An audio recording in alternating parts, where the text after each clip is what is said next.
warahmatullahi wabarakatuh. Yang terhormat Ibu Liberty Haidir selaku dosen pengampu mata kuliah Kultur Jaringan Tanaman. Nama saya Pera Juliani dengan NIM 11970600084 dan rekan saya Tasana Desa Fitri dengan NIM 11970600082. Kami akan menjelaskan mengenai peranan kultur jaringan dalam bidang pertanian. Baik, peranan kultur jaringan dalam bidang pertanian yang pertama yaitu pada transformasi genetik atau rekayasa genetika. Nah, rekayasa genetika ini membutuhkan teknik kultur jaringan jika transfer gennya itu dilakukan secara in vitro. Untuk rekayasa pada tumbuhan atau tanaman penghasil buah bertujuan untuk meningkatkan produksi dan mutu produksi agar tahan lama, meningkatkan kandungan gizi dan juga tahan terhadap serangan hama dan penyakit tertentu. Contohnya pada tanaman tomat karena mudah membusuk, namun setelah mengalami rekayasa genetika, tomat bisa berumur lebih panjang dengan warna yang tidak lagi merah melainkan ungu. Kelebihannya, selain lebih lama dari asalnya 21 hari menjadi 48 hari, juga memiliki kandungan nutrisi yang lebih baik. Yang kedua, peranannya terhadap perbanyakan tanaman transgenik. Karena tanaman transgenik ini memiliki karakteristik agronomi yang spesifik sesuai dengan gen of interest yang disisipkan, perbanyakan tanaman ini harus dilakukan secara vegetatif. Dan kultur jaringan ini cocok karena akan mempercepat proses perbanyakan untuk dihasilkannya anakan yang seragam dan identik secara genetik maupun induknya.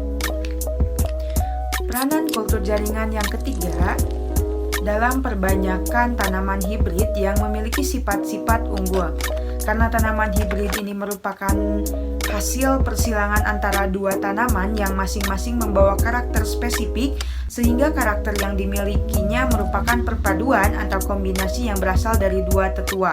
Tanaman hibrid harus diperbanyak secara vegetatif untuk mempertahankan sifat unggul yang dimilikinya. Nah, kultur jaringan ini merupakan metode yang cocok untuk perbanyakan vegetatif sehingga sangat tepat digunakan untuk perbanyakan tanaman hibrid.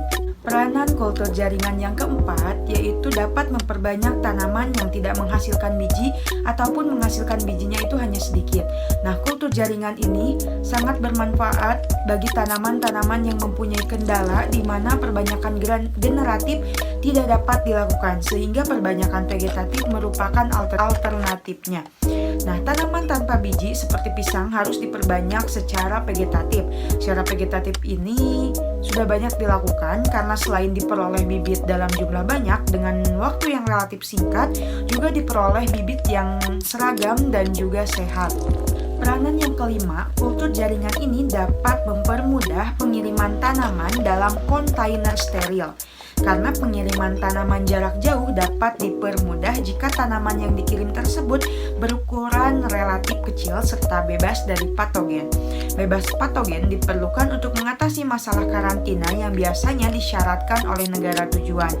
Ukuran tanaman yang relatif kecil serta kondisi steril hanya dimungkinkan jika tanaman tersebut dihasilkan melalui kultur jaringan. Yang selanjutnya yaitu memperbanyak tanaman yang bijinya sulit untuk berkecambah. Contohnya anggrek dan nepenthes, di mana tanaman ini merupakan jenis tanaman yang memiliki biji yang sulit untuk berkecambah pada kondisi normal pada media tanah, sebagaimana umumnya jenis tanaman Angiospermae. Jenis tanaman ini memiliki biji yang sangat kecil tanpa cadangan makanan atau kalaupun ada sangat sedikit, sehingga biji tersebut membutuhkan cadangan makanan dari luar untuk melakukan perkecambahan. Pada penanaman secara in vitro di laboratorium, biji-biji jenis tanaman ini ditanam pada media yang steril yang mengandung nutrisi dan juga sukrosa, di mana digunakan oleh embrio biji untuk tumbuh dan berkecambah. Selain tidak tersedianya cadangan makanan eksternal, penanaman secara normal pada media tanah dapat menyebabkan biji-biji anggrek yang sangat kecil tersebut dimakan serangga seperti semut, atau bisa juga hanyut oleh siraman air. Yang ketujuh yaitu menghasilkan tanaman bebas virus dari kultur meristem. Meristem adalah bagian tanaman yang sel-selnya bersifat meristematik atau aktif membelah. Meristem terletak di ujung tunas, baik itu apikal maupun aksilar, dan juga ujung akar. Jaringan pembuluh baik xilem maupun phloem belum berkembang pada meristem dan virus umumnya ada pada jaringan pembuluh, sehingga meristem bisa menjadi bebas sebagai virus. Kultur meristem yang menghasilkan tanaman bebas virus pertama diperkenalkan oleh George Morel pada tahun 1960. Morel kala itu mendapatkan anakan yang bebas virus dari kultur anggrek Cymbidium yang terserang oleh virus.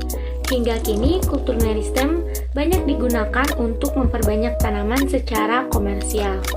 Yang kedelapan ada fusi protoplas, di mana tujuan dari fusi protoplas ini yaitu untuk menyilangkan tanaman yang dilakukan secara in vitro. Yang pertama dilakukan adalah membuat kultur sel dari organ dengan sel-sel somatik dari tanaman yang akan disilangkan tersebut. Selanjutnya dilakukan isolasi, yaitu dengan jalan mendegradasi dinding sel dengan enzim selulase dan pektinase sehingga yang tersisa hanya protoplasmanya saja. Kemudian dilakukan kultur protoplas dan selanjutnya dilakukan fusi atau peleburan antara dua tipe protoplas secara in vitro. Hasil peleburan tersebut kemudian ditumbuhkan untuk menjadi tanaman. Tanaman hasil perbanyakan melalui fusi protoplas akan membawa sifat-sifat yang diturunkan dari dua tanaman yang berbeda. Yang kesembilan ada embrio rescue, di mana beberapa spesies tanaman tidak berkembang setelah terjadinya fertilisasi. Untuk kasus seperti ini, maka dilakukan kultur embrio. Penyelamatan embrio melalui kultur embrio ini disebut sebagai embrio rescue. Misalnya, para breeder atau pemulihan tanaman jeruk keprok di Balai Penelitian Hortikultura di Indonesia melakukan kultur embrio setelah melakukan persilangan jeruk secara konvensional. Hal ini disebabkan oleh gugurnya bunga setelah fertilisasi terjadi sehingga para pemuliha jeruk melakukan kultur embrio setelah melakukan persilangan buatan.